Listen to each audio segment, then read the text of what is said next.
بسم اللہ الرحمن الرحیم۔ عزیز طلباء و طالبات، السلام علیکم ورحمۃ اللہ وبرکاتہ۔ امید ہے آپ سب اللہ تعالیٰ کے فضل و کرم سے خیر و عافیت سے ہوں گے۔ آج ہم اپنا اردو کا لیکچر نمبر 9 شروع کرنے جا رہے ہیں، لیکن اس سے پہلے سبق کے متعلق سابقہ واقفیت کا جائزہ لیتے ہیں۔ جائزے کا پہلا سوال ہے، تاریخی مقام کسے کہتے ہیں؟ جی، تو تاریخی مقام اس جگہ کو کہتے ہیں جس کی کوئی تاریخی حیثیت ہو یا جو قدیم ہو۔ دوسرا سوال ہے، چند تاریخی مقامات بتائیں۔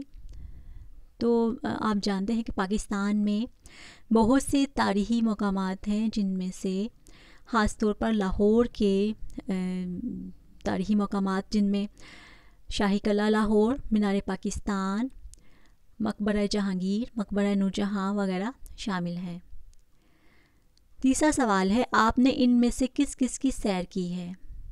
جی، تو آپ نے ہو سکتا ہے لاہور دیکھا ہو اور اس میں جو موجود تاریخی مقامات ہیں ان کی سیر کی ہو۔ ٹھیک ہے،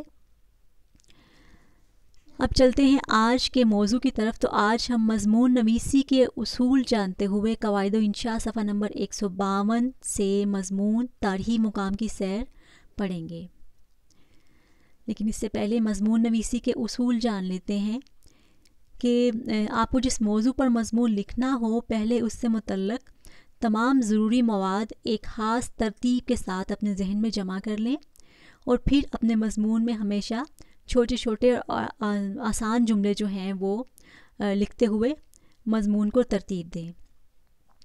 تیسرا اصول ہے، فقرات کا باہمی ربط ہمیشہ قائم رکھیں، ایک ہی بات بار بار نہ دہرائیں۔ چوتھا اصول ہے کہ اپنے مضمون کو مناسب پیراگراف میں تقسیم کریں، یعنی اس کی 2-3 جو عبارت ہے وہ ہونی چاہیے۔ نمبر 5 ہے، لکھتے وقت الفاظ کی املاء کا اور زبان کے قواعد کا پورا خیال رکھیں اور خوش خط لکھیں۔ چھٹا اصول ہے، مضمون ختم کرنے کے بعد اسے دوبارہ پڑھ لیں تاکہ کہیں کوئی غلطی ہو تو اسے درست کیا جا سکے۔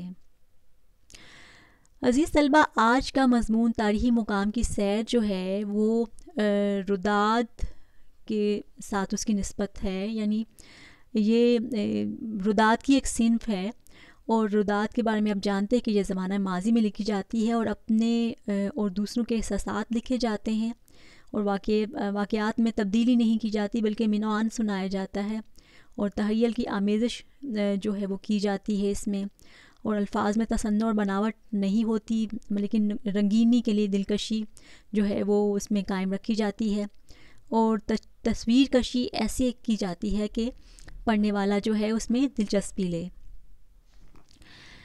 تو اب اس کا دیکھ لیتے ہیں، اس کے جو خاص نکات ہیں کہ ہم کس طرح سے اس مضمون کو ترتیب دیں گے۔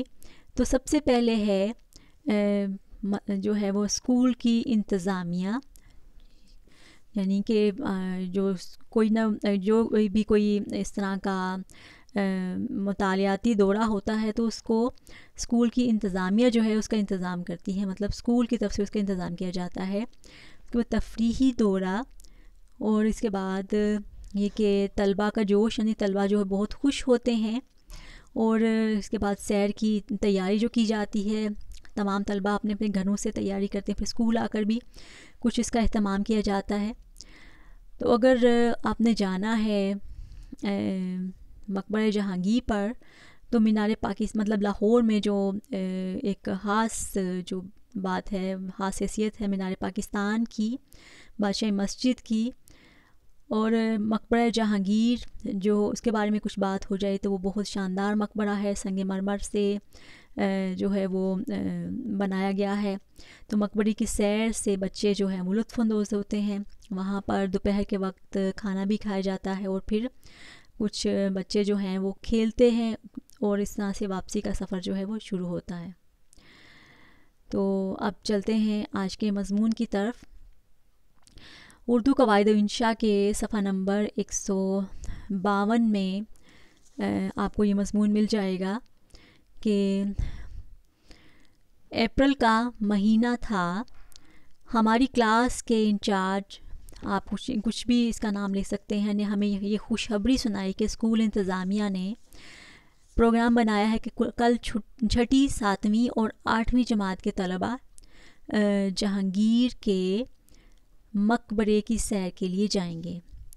یہ خوشخبری سنتے ہی بچوں نے تالیاں بجائیں، اور دوسرے دن میں صبح اذان سے پہلے ہی بیدار ہو گیا اور نماز پڑھنے کے بعد مسجد میں چلا گیا۔ واپس آ کر ناشتہ کیا اور تیار ہو کر اسکول گیا۔ تینوں جماعتوں کے بچے رنگا رنگ لباسوں میں ملبوس گراؤنڈ میں تتلیوں کی مانند دکھائی دے رہے تھے۔ تھوڑی دیر بعد بس آ گئی، ہم سب طلباء بس میں سوار ہو گئے۔ موسم بہت خوشگوار تھا۔ ہماری بس جب ریلوے اسٹیشن سے ہوتی ہوئی لاری اڈے پہنچی تو ایک بلند و بالا مینار دکھائی دیا۔ مینار پاکستان کو دیکھتے ہی قرارداد پاکستان کی تصویر آنکھوں کے سامنے آ گئی۔ مینار پاکستان کے قریب پہنچے تو بائیں طرف بادشاہی مسجد کے مینار آسمان سے باتیں کرتے نظر آتے ہیں۔ تھوڑی دیر بعد ہماری بس راوی کے پل پر پہنچ گئی۔ بہت سے لوگ کشتیوں کی سیر کرتے نظر آئے۔ پل پر ٹریفک رینگ رہی تھی۔ ہماری بس بھی رینگتی ہوئی جہانگیر کے مقبرے تک پہنچ گئی۔ ہمارے استاد محترم بس سے اترے اور ٹکٹ لینے کے لیے مقبرے کے بڑے دروازے کی طرف بڑھے۔ جب ٹکٹ دکھا کر مقبرے میں داخل ہوئے تو سامنے بڑے بڑے گراؤنڈ دکھائی دیے۔ ہر طرف سبزے کی چادریں بچھی ہوئی تھیں۔ لوگ ٹولیوں کی صورت میں بیٹھے ہوئے تھے۔ بچے تتلیوں کے پیچھے بھاگ رہے تھے اور نوجوان کرکٹ کھیل رہے تھے۔ جہانگیر اکبر بادشاہ کا بیٹا تھا۔ جہانگیر بہت انصاف پسند بادشاہ تھا۔ مقبرے کی طرف جانے کے لیے ایک شاندار اور بڑے دروازے سے گزرنا پڑا۔ یہ قلعے کے دروازے کی مانند ہے۔ دروازے میں سے گزر کر آگے بڑھیں تو ایک بہت بڑا باغ دکھائی دیتا ہے۔ اس باغ میں بڑے بڑے درخت ہیں۔ مقبرے کی طرف جانے والے راستے میں فوارے لگے ہوئے ہیں۔ پھر ایک چبوترا آتا ہے جو سنگ مرمر کا بنا ہوا ہے۔ قیمتی پتھروں کے اوپر خوبصورت بیل بوٹے دکھائی دیتے ہیں۔ قبر کی دونوں جانب اللہ تبارک تعالیٰ کے 99 نام کندہ ہیں۔ مقبرے کے 4 مینار ہیں۔ راوی کے پل سے یہ مینار بہت خوبصورت دکھائی دیتے ہیں۔ مقبرے کی سیر کرتے ہوئے ہمیں خوب بھوک لگ چکی تھی۔ ہم نے ایک صاف ستھری جگہ پر چادریں بچھائیں۔ قیمے والے نان اور دہی کے ڈونگے ہمارے سامنے آئے تو بھوک اور چمک اٹھی۔ کھانے کے بعد پھل کھائے گئے۔ کھانے کے بعد تمام طلباء کھیل کود میں مصروف ہو گئے۔ شام ہو رہی تھی۔ ہم سب اس وقت بس میں سوار ہو کر گھر آ گئے۔ یہ میرے لیے زندگی کی ایک یادگار سیر تھی۔ تو اس طرح سے یہ ایک روداد کی قسم کا مضمون ہے جو ہم نے ابھی اس کو پڑھا۔ تو تفہیم کی جانچ کے لیے کچھ چند سوالات ہیں۔ پہلا سوال ہے مقبرہ جہانگیر کہاں واقع ہے؟ جی تو ہم نے مضمون میں پڑھا کہ مقبرہ جہانگیر لاہور میں واقع ہے۔ دوسرا سوال ہے جہانگیر کس کا بیٹا تھا؟ تو آپ نے جانا اور آپ کو پہلے بھی پتہ ہوگا کہ جہانگیر جو ہیں وہ بادشاہ اکبر کا بیٹا تھا۔ تیسرا سوال ہے قبر کے دونوں جانب کیا کندہ ہیں؟ تو قبر کے دونوں جانب اللہ تعالیٰ کے 99 نام کندہ ہیں۔ اب آج کی حدیث ہے کہ اللہ تعالیٰ سورہ فجر میں فرماتے ہیں یا لیتنی قدمت لحیاتی، یا لیتنی قدمت لحیاتی، یعنی انسان کہے گا اے کاش میں نے اپنی آخری زندگی کے لیے کچھ کیا ہوتا۔